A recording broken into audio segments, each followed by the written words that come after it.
Special cooking হাউসের পক্ষ থেকে আমার সকল ভিউয়ার্সকে আমি ওয়েলকাম জানাচ্ছি। আজ তৈরি করে দেখাচ্ছি ডিমের বিস্কুট। অসম্ভব মজার একটা রেসিপি, আর আপনারা 10 থেকে 20 মিনিট মতো সময় হাতে পেলে এই বিস্কুটটা তৈরি করে নিতে পারবেন। আর এটা তৈরি করার পরে আপনারা 10 থেকে 15 দিন পর্যন্ত রুম টেম্পারেচারে সংরক্ষণ করে রেখে দিতে পারবেন। আর আমার চ্যানেলের মজার মজার সব রেসিপি পেতে চ্যানেলটিকে এখনই সাবস্ক্রাইব করে নিন, আর নোটিফিকেশন অন করতে পাশে থাকা বেল আইকনটিতে একটা ক্লিক করে দিন। তাহলে ভিউয়ার্স আর কথা না বাড়িয়ে চলুন দেখে নিই কীভাবে তৈরি করতে হবে। এখন আমি একটা বাটিতে 4 পিস ডিম নিয়ে নিচ্ছি।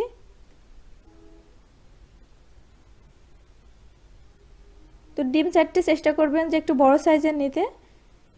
এখন একটা হ্যান্ড উইক্সের সাহায্যে ডিম 4টাকে খুব ভালোভাবে ফেটিয়ে নিতে হবে যতক্ষণ পর্যন্ত না এর সাদা অংশ এবং কুসুম একসাথে মিশে যাচ্ছে।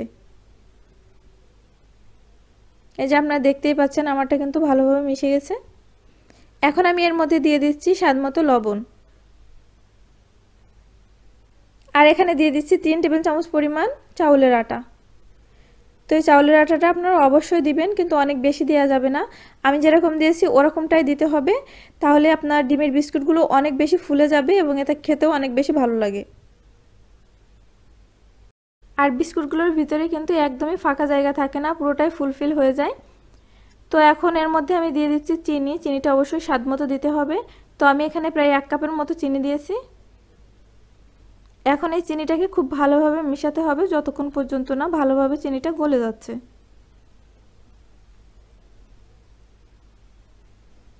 আর এটাকে যদি একটু ভালোভাবে মিশিয়ে নিতে পারেন তাহলে আপনার বিস্কুটগুলো অনেক বেশি ফুলে যাবে। এখন আমি এর মধ্যে দিয়ে দিচ্ছি ময়দা। ময়দা যতটুকু লাগে অতটুকু দিতে হবে। প্রথমে অল্প অল্প করে দিতে হবে আর এটাকে খুব ভালোভাবে মিশিয়ে নিতে হবে।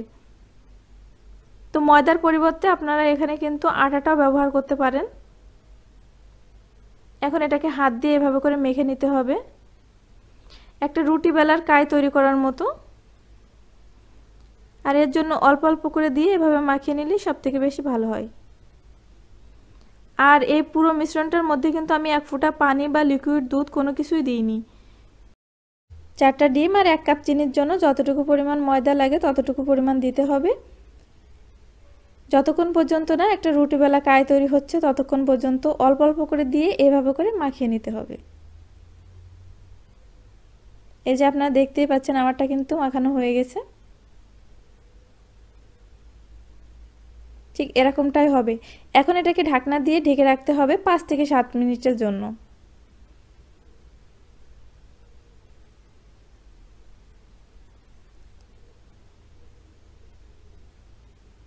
এখন আমি এখান থেকে বেশ বড় একটা অংশ নিয়ে নিয়েছি, আপনারা দেখতেই পাচ্ছেন। ছোট ছোট করে নিলে হবে না, একটু বেশি করেই নিতে হবে। নিয়ে একটু মোটা করে একটা রুটি বেলে নিতে হবে। এর জন্য আমি এখানে কিছুটা ময়দা ছিটিয়ে দিচ্ছি আর একটা রুটির মতো করে বেলে নিচ্ছি। এই যে আপনারা দেখতেই পাচ্ছেন আমার রুটিটা কিন্তু বেলা হয়ে গেছে, আর এটা কিন্তু বেশ পুরু অবস্থায় আছে।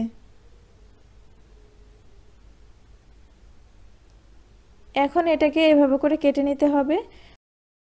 তো আপনি বিস্কুটটাকে পছন্দ মতো ডিজাইন করে কেটে নিতে পারেন, একটা কুকি কাটার দিয়ে অথবা একটা পিজা কাটার দিয়ে। আর বিস্কুটগুলো কাটার সময় এরকম পাতলা পাতলা করে কাটতে হবে আর একটু লম্বা চিকন চিকন করে, তাহলে বিস্কুটগুলো ভাজার সময় অনেক ক্রিস্পি হবে আর বিস্কুটগুলো ফুলে ফুলে কিন্তু একেবারে টইটুম্বুর হয়ে যাবে। তো আপনারা দেখতেই পাচ্ছেন আমার এগুলো কিন্তু কাটা হয়ে যাচ্ছে।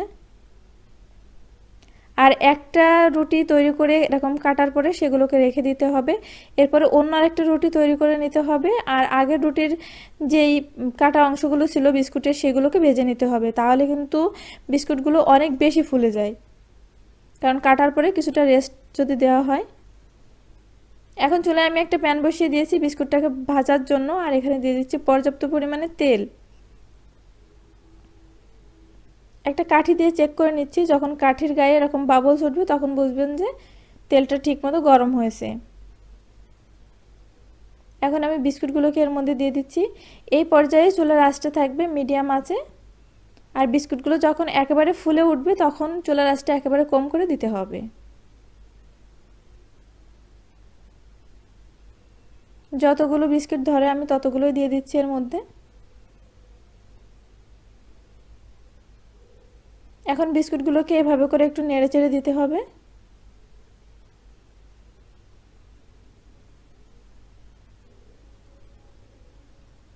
আপনারা দেখতেই পাচ্ছেন আমার বিস্কুটগুলো কিন্তু অনেক বেশি ফুলে গেছে।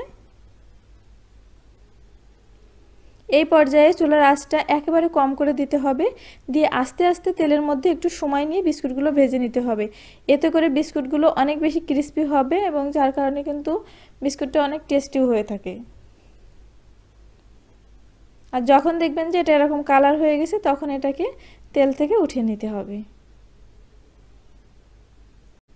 আমার বিস্কুটগুলো কিন্তু ভাজা হয়ে গেছে, আপনারা দেখতেই পাচ্ছেন।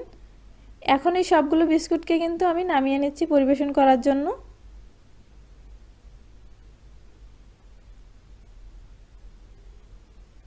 তো আপনারা চাইলে এটাকে গরম গরমও পরিবেশন করতে পারেন, আবার এটা ঠান্ডা হওয়ার পরেও কিন্তু অনেক বেশি টেস্টি হয়। তো আপনারা ঠান্ডা করেও পরিবেশন করতে পারেন। দেখলেন তো কত সহজে আমার এই বিস্কুটগুলো তৈরি করা হয়ে গেল। আপনারা যারা আমার রেসিপিটা দেখবেন একবার হলেও কিন্তু রেসিপিটা বাসায় তৈরি করবেন। আর আপনাদের কাছে কেমন লাগলো আমাকে অবশ্যই কমেন্ট বক্সে কমেন্ট করে জানাবেন। আমি আপনাদের একটা বিস্কুট ভেঙে দেখাচ্ছি। এই যে আপনারা দেখতে পাচ্ছেন এটা ভিতর পর্যন্ত কতটা সুন্দর হয়েছে, কোনো অংশ কিন্তু ফাঁকা নেই।